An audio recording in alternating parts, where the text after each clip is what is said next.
Events and festivals make for great day trips, and I share some ideas for finding some local to you. But I just have to share some that may entice you to take a longer road trip or even head to the airport. How about something called Frozen Dead Guide Days?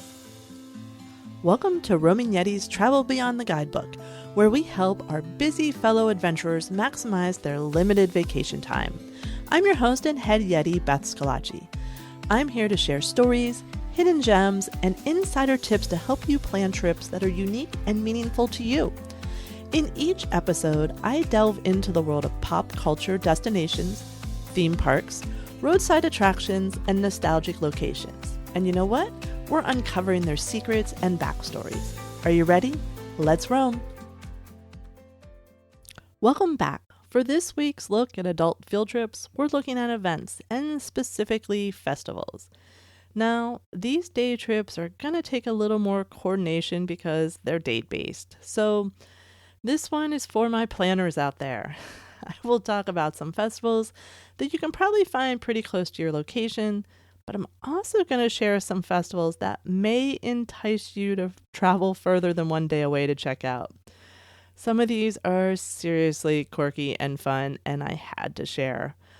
So let's start with some festivals that you should probably be able to find within your day trip perimeter, or at least something similar. As I've said before, fall is a great time for a day trip, and especially for a lot of these festivals. Depending where you live, there's probably like an apple festival or pumpkin patches that have special festival days. Another fall festival to keep an eye out for is Oktoberfest celebrations. There's actually a really popular one in Hagerstown. It actually takes place in August, so they call it Ogtoberfest, which I think is great. If you're near Cincinnati, Ohio, they have a huge Oktoberfest. I believe it's the largest one in the U.S. I believe during COVID, when they didn't have some in Germany, it was actually the largest in the world. Don't quote me, but I feel like that's what I heard. And, a lot of states have Renaissance fairs. So if that's your thing, definitely check that. Check your calendars. I haven't been to one since I was a kid, so probably should see where our local Renaissance fair is. And when we lived in California, pretty much every weekend in the summer, you could find an art and wine festival. It would be in a different town each weekend. And it was just such a fun way for us to scout out towns, just get out of the house. Didn't hurt to get a little wine samples and also to look at art. Music festivals are super popular. I'm not talking about like huge Coachella, even though that could be cool to attend as well. But a lot of towns hold music festivals with local talent and are a lot of fun. I know up in the Rochester area, they have a lot of these and they're big, huge events. So if music's your thing, definitely check for a festival or some live music you can go check out. And you can usually always find some kind of food or drink related festival. I am not a huge beer festival fan, which may be shocking knowledge to a lot of you. Because I do enjoy breweries so much, but they're often so crowded. There's not a lot of places to sit. There's too many beers to sample responsibly. And, I guess I'm just getting a little too old for that, I guess. So it is what it is. But state fairs, county fairs, especially I know here in the fall, are another great option. And a lot of places have festivals just celebrating what they're known for. So again, check out those tourism calendars, see what you can find. There's something out there for everyone. I always say that, but it's so true. Like find your thing and go do it. But now me, I had to check out some other festivals across the country, and these are a little more one of the kind, and they do celebrate their regional knowledge. Now, I don't know why it ended up my list is a little on the like spookier Halloween side, but I guess I was thinking about Halloween It's it's August, but it's never too early, right? After July 4th, it becomes spooky season, at least in this house. But these are just some festivals that really intrigued me so much. I had to share. And as I said earlier, if they're within a day trip distance, perfect for you. But honestly, I don't know. These may be worth a longer trip to check out. First off, we are going to head up Route 95 to Pennsylvania, and go to Blob Fest.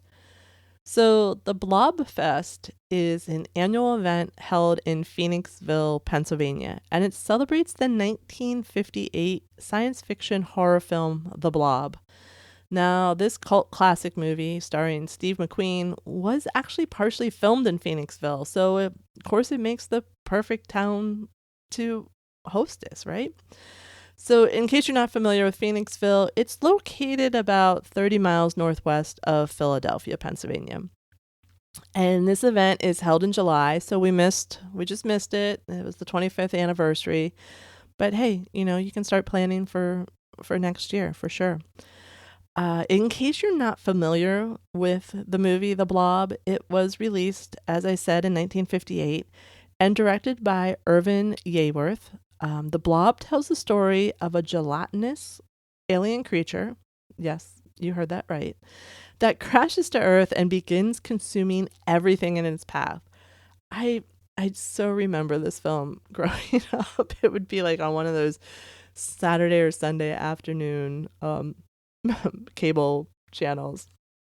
And one of the film's most memorable scenes actually occurs in the Colonial Theater in Phoenixville, which is where the festival takes place, in the theater, where the Blob attacks while a movie is being shown. So this festival started in 2000 to celebrate the film and its significance to Phoenixville's history and pop culture. Now, since then, of course, it has grown in popularity, attracting fans from all over.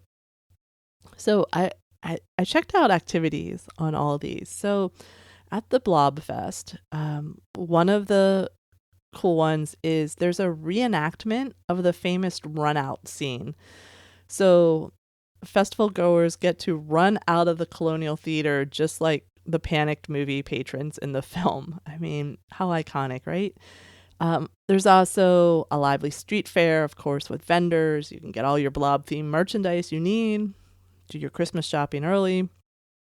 And then the Colonial Theater screens The Blob and other classic horror and sci-fi films. There's usually some guest appearances, Q&As, just a lot of fun. And if you find yourself in Phoenixville, but not at a time that Blobfest is happening, there's some really cool driving tours on the Colonial Theater's website. Both you can check out locations for the Blobfest, and then there's some other films and shows. I think Mayor of Easton, if I'm saying that right, I didn't write it down, I'm just remembering now, has some filming locations there too. So just seems like a cool place to check out anyhow, but Blobfest just sort of heightens, makes it all the more exciting. So from Pennsylvania, we're going to head west and a little south to West Virginia and the Mothman Festival. Yes, the Mothman Festival is an annual event held in Point Pleasant, West Virginia, and it celebrates the legend of the Mothman, a mysterious creature reportedly seen in the area during the 1960s. It is held the third weekend of September every year, and Point Pleasant is on the Ohio-West Virginia border, and it's about 2 hours southeast from Columbus, Ohio, just to sort of give you, sort of that area where it is. So if you're not familiar with the Mothman, the legend of the Mothman began in November of 1966 when two young couples reported seeing a large winged creature with glowing red eyes near an old TNT plant outside of Point Pleasant. Over the next year, numerous sightings were reported, creating a wave of hysteria and intrigue.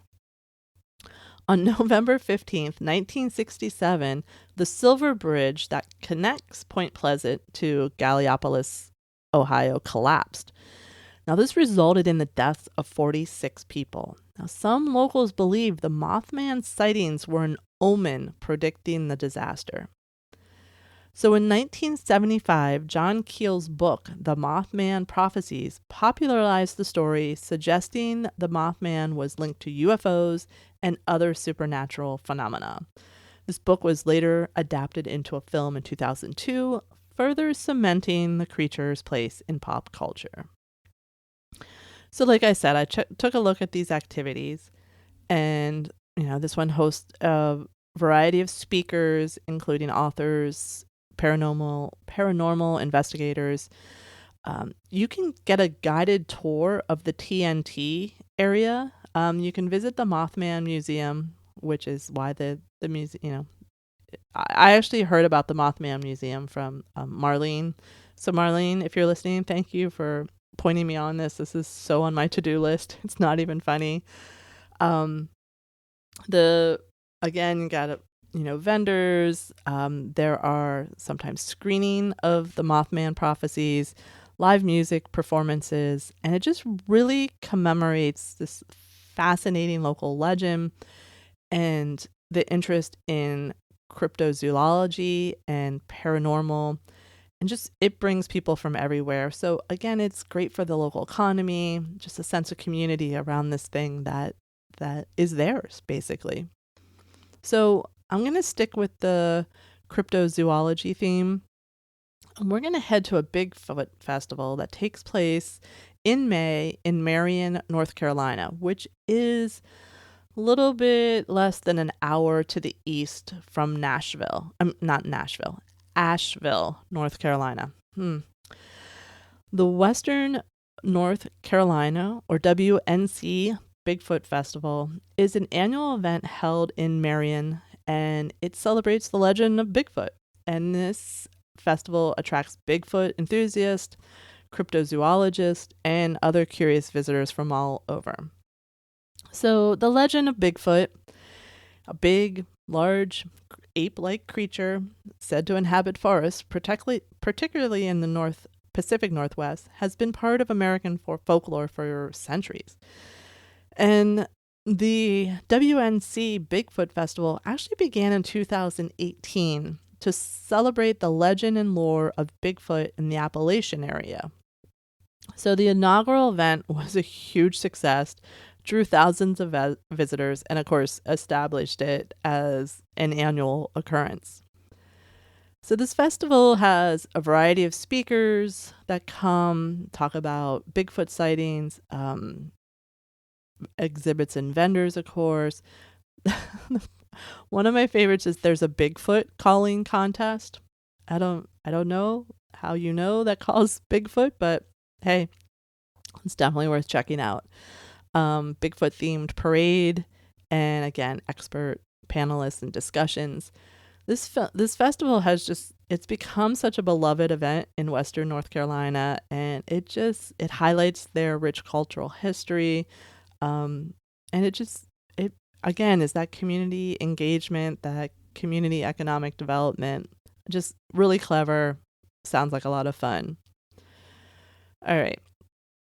I have one more. Stick with me on this one. I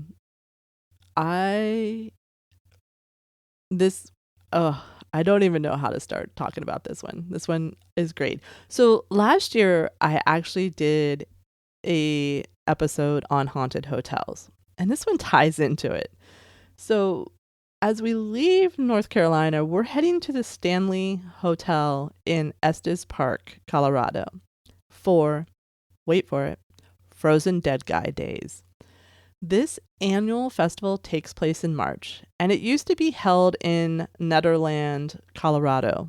But just like the Frozen Dead Guy himself, the event has moved to Estes Park. What am I talking about? Frozen Dead Guy Days celebrates the unusual story of Brado Morstel, known as the Frozen Dead Guy. So Brado Morstel is a Norwegian man who died in 1989 and was cryogenically preserved by his family. His body was stored in liquid nitrogen in California before being moved to a cryonetics facility in Nederland, Colorado by his grandson.